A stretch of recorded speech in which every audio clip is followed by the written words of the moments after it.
आज तक आपने यही सुना था कि गीता जी का ज्ञान कृष्ण जी ने बोला है, और अगर हम ये कहें कि ये ज्ञान कृष्ण जी ने नहीं बोला है तो आपके सामने एक प्रश्न चिन्ह खड़ा हो जाएगा कि ऐसा क्यों है, और साथ ही साथ आपके जानने की उत्सुकता भी होगी।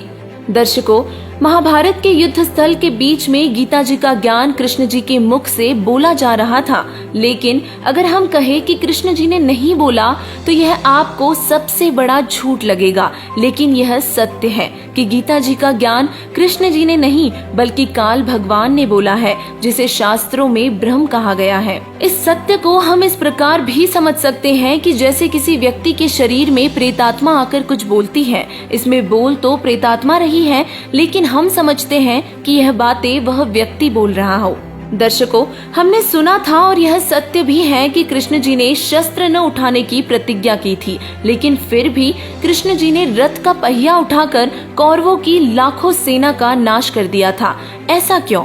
अब केवल इतनी सी बातों से हम सत्य स्वीकार नहीं कर सकते जब तक इसका पक्का प्रमाण नहीं मिल जाता। पवित्र गीता जी के ज्ञान को उस समय बोला गया था जब महाभारत का युद्ध होने जा रहा था। अर्जुन ने युद्ध करने से इनकार कर दिया था क्योंकि दो परिवारों कौरवों तथा पांडवों का संपत्ति वितरण पर विवाद था, और कौरवों ने पांडवों को आधा राज्य भी देने से मना कर दिया था। दोनों पक्षों का बीच बचाव करने के लिए प्रभु श्री कृष्ण जी 3 बार शांति दूत बनकर गए, परंतु दोनों ही पक्ष अपनी अपनी जिद पर अटल थे। यही बात गीता जी में भी लिखी है कि अर्जुन, मैंने ये विराट स्वरूप तेरे अलावा पहले किसी को नहीं दिखाया। और यह विचार करने वाला विषय है कि कृष्ण जी अगर गीता ज्ञान बोलते तो यह नहीं कहते कि तेरे अलावा पहले किसी को भी नहीं बताया है, क्योंकि कौरवों की सभा में कृष्ण जी अपना विराट रूप दिखा चुके थे।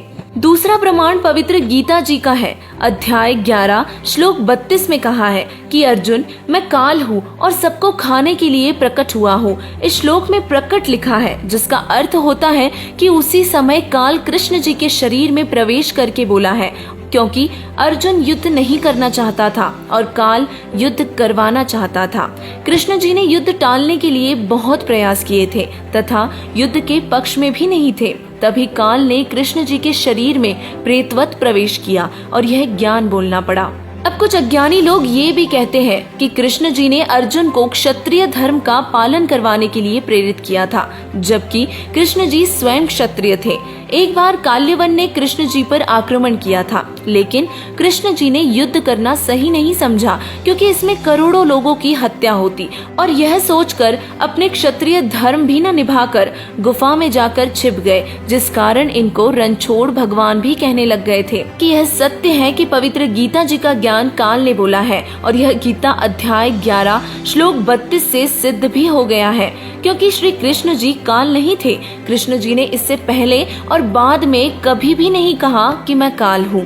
तीसरा प्रमाण अब आपके सामने रखना चाहते हैं। जब तक महाभारत का युद्ध समाप्त नहीं हुआ तब तक काल ब्रह्म अर्थात एक क्षर पुरुष श्री कृष्ण जी के शरीर में प्रवेश रहा था तथा युधिष्ठिर जी से झूठ बुलवाया कि कह दो कि अश्वत्थामा मर गया है। महाभारत का युद्ध समाप्त होते ही काल भगवान श्री कृष्ण जी के शरीर से निकल गया और श्री कृष्ण जी ने श्री युधिष्ठिर जी को इंद्रप्रस्थ अर्थात दिल्ली की राजगद्दी पर बैठाकर द्वारिका जाने को कहा।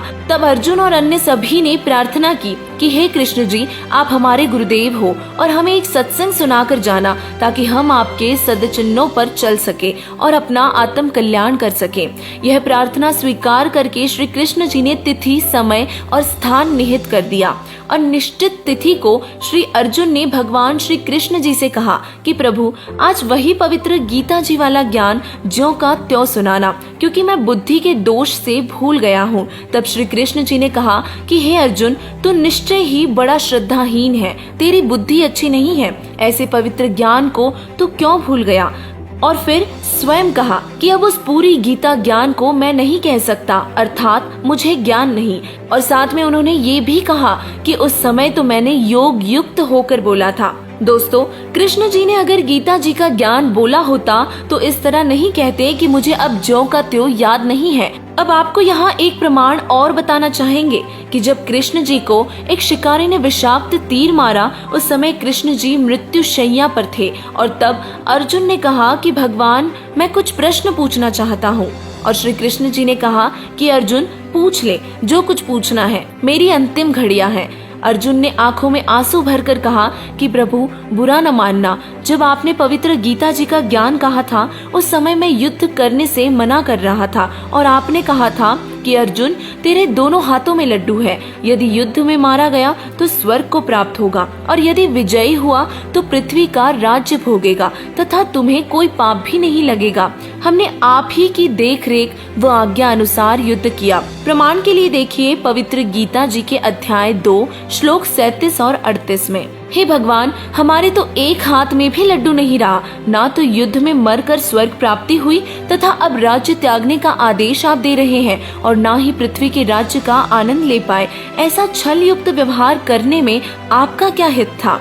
अर्जुन के मुख से यह वचन सुनकर युधिष्ठिर जी ने कहा कि अर्जुन, ऐसी स्थिति में जब भगवान अंतिम श्वास गिन रहे हैं, आपका शिष्टाचार रहित व्यवहार शोभा नहीं देता। श्री कृष्ण जी ने कहा कि अर्जुन, मैं अंतिम स्थिति में हूँ और तुम मेरे अत्यंत प्रिय हो। आज वास्तविकता बताता हूँ कि कोई खलनायक जैसी और शक्ति है जो अपने को यंत्र की तरह नचाती है। मुझे कुछ मालूम नहीं है कि गीता में क्या बोला गया था, परंतु अब मैं जो कह रहा हूँ वो तुम्हारे हित में है। श्री कृष्ण जी यह वचन अश्रुयुक्त नेत्रों से कहकर प्राण त्याग गए। दर्शकों, इन सभी प्रमाणों से सिद्ध हुआ कि पवित्र गीता जी का ज्ञान श्री कृष्ण जी ने नहीं कहा, यह तो ब्रह्म अर्थात ज्योति निरंजन काल ने बोला है, जो 21 ब्रह्मांडों का स्वामी है और जिसे काल कहते हैं। दर्शकों, हम भी इस सच्चाई से वंचित ही रह जाते यदि हमें गीता जी में बताए गए तत्वदर्शी संत के सत्संग प्रवचन न मिलते, और वो महापुरुष कोई और नहीं बल्कि